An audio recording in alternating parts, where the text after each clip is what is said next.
Hi, this is Mike at Triple Water Astrology. Welcome to my podcast again. I have a guest today, Leigh Samuel, also here in Omaha. Hi, Leigh. Hi. Thanks for joining my podcast. I think there's something unusual here going on. We're both astrologers and we're both from Omaha, so I'd like to get your opinion about that. Do you think Omaha has a dearth of astrologers, and what do you think about the state of astrology in Omaha right now? It's not too popular, I would say, but there's a few of us around town. Definitely looking forward to trying to grow that. That's kind of Me too. one of those things that interests me, but yeah, not too much. So, what got you into astrology? How, based on being in Omaha, Nebraska here, what prompted you to start studying and practicing astrology? Well, I feel like I'm kind of like a lot of people with astrology, where I got fascinated at an early age. I think I was 9 years old and checked out my first astrology book from the library, and I've been in love with it ever since. And it wasn't until adulthood, probably about 6 years ago, where I realized you could actually formally study astrology. And then it just took off from there. I'm kind of a learning junkie, and I love classes. I love academia. And so for the last several years, I've just been formally studying and now practicing. Wow. Okay. So it's been about 6 years since you got. It sounds like would it be fair to say since you got serious and really started delving into the theory, and then of course practicing astrology. Who are a couple of your favorite authors? Wow, there's a lot. I am focused on traditional astrology. I tend to like medical astrology. My background in general is as a pharmacist, and what fascinated me from the get-go was the amount of math and science involved in astrology when I started studying. And so there's a few authors out there that really kind of piqued my interest from that side of things. First one being Dr. Leigh Lehman. She's one of the best as far as medical astrology, and another form of astrology I like, which is horary astrology. So any of her books are ones that I love. I tend to like Deb Holding. Have taken some courses with her, and then her books are amazing, mostly dealing with horary. Good reads that I find fascinating, Demetra George, anything by her, Asteroid Goddesses. Sure. Some of her traditional astrology books. Let's see. He is an evolutionary astrologer, but Stephen Forrester, like, amazing. His books are very entertaining. Love them. I think at a conference once, I think it was in Chicago. I'm not sure, but it's kind of a funny story. I was at the conference in a hotel, of course, and I opened. I walk into the elevator one day. It opens, and wouldn't you guess? I saw Stephen and Jodie Forrest standing in the elevator there. So I just said hi. I would have been like, oh my gosh. He's popular. Yeah, he's popular. But I would say at first I was reticent to, read anything that he had written, because I thought, it's too popular almost. But the take he has and where he comes from and feels how he studies and voices his techniques, I think they're wonderful. So I really like horary astrology, medical astrology, but I'm pretty open-minded because the math is all there no matter what type of astrology you do. Oh, absolutely. There's a reason for it. So are you into harmonics? I I've taken a few classes, and I would say I love it, but I don't understand it. Like, I get it, but I don't get it. Meaning that I can see when you look at someone's chart and you can look for that kind of vibrational energy with the harmonics and kind of what kind of feel you're getting from someone, especially from a natal chart. But I haven't really done anything with it. Well, you raise a good point, though, because I think astrology is as much intuitive, at least, as it is mathematical. So it sounds like I always take an intuitive approach to studying charts. So I think when I was younger, like in undergrad and grad school, I really tried to get into the math of everything, and I could never get that quite going. I think part of the reason for that is because I lean towards intuition a lot. So that pure logic, it has its uses, but it needs to be balanced. Yeah. So what about, so I'm very interested to hear that you have a pharmaceutical career, I assume? Yeah. What do you think about Neptune having been in Pisces, transiting through Pisces for so long? Okay, so I see the outer planets in a kind of, well, not in kind of, in a generational sense. However, then when you go in and you look at someone's chart and see what signature it's had, sometimes I think it's a big thing, and other times I don't think it really lends itself. It just depends on the signature in the chart, because Neptune can have a really big place as far as from a transit standpoint or from a standpoint, and then you kind of, I don't know. It depends. It's a case by case. What about just generally in the transits, like mundane?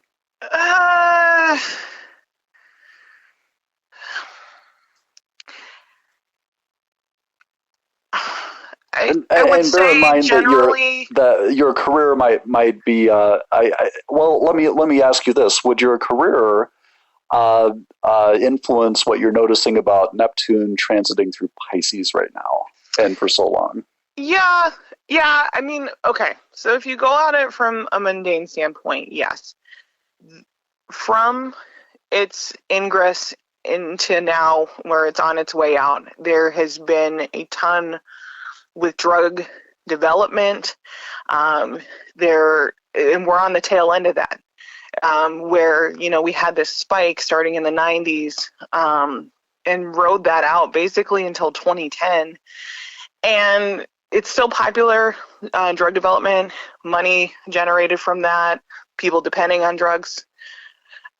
But I feel like as it's on its way out, the wool has kind of been pulled from people's eyes, and they're like, wait a minute, what can we do to treat ourselves from a preventative measure, from a holistic measure? Do we really need all these drugs?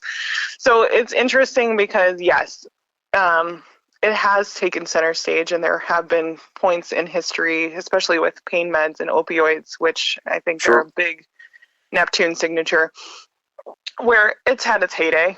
So yeah, there is a big part of that in there from a broad sense. Okay, so I like the way I think at least you're thinking about it in terms of a larger cycle.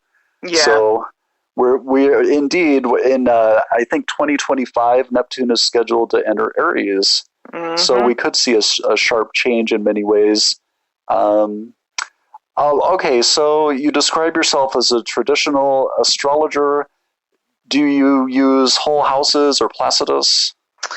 I actually mix it up, and I like Regiomontanus. Okay.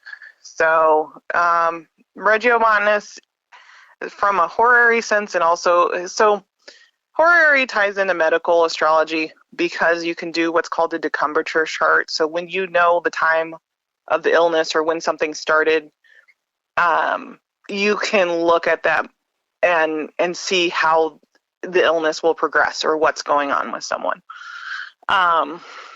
So typically, traditionally, they use Regiomontanus for horary, and then they do that for medical astrology as well. And I just tend to leave my settings on Regiomontanus and then read everybody that way. So what software do you use? I anything I can get my hands on. I'm an information junkie. Um, a lot of what I do as a pharmacist is research and synthesize information, and so I love different databases for that. And so it's kind of the same with astrology. So I use SolarFire. I use AstroGold. Use AstroGold on my cell phone, and then there's another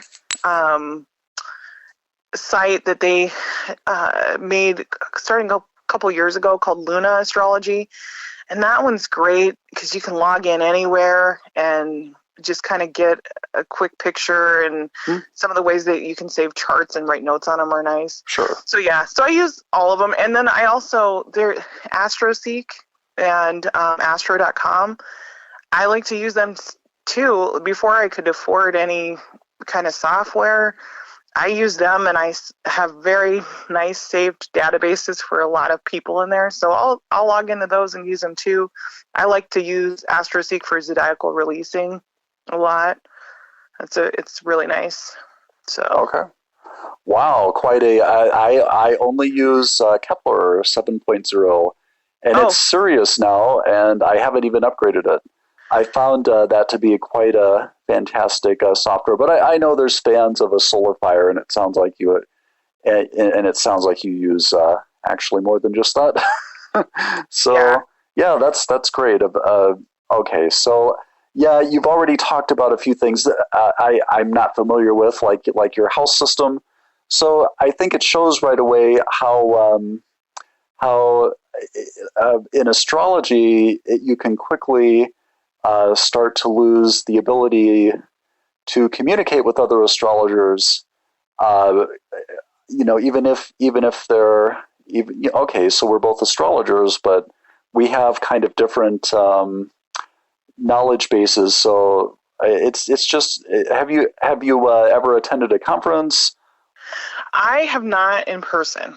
So I did attend the OPA astrology conference a couple years ago virtually in the thick of COVID, which was great. Sure. But yeah, I'd like to at some point, but yeah, it just time or money or both hasn't really allowed me to go. So someday.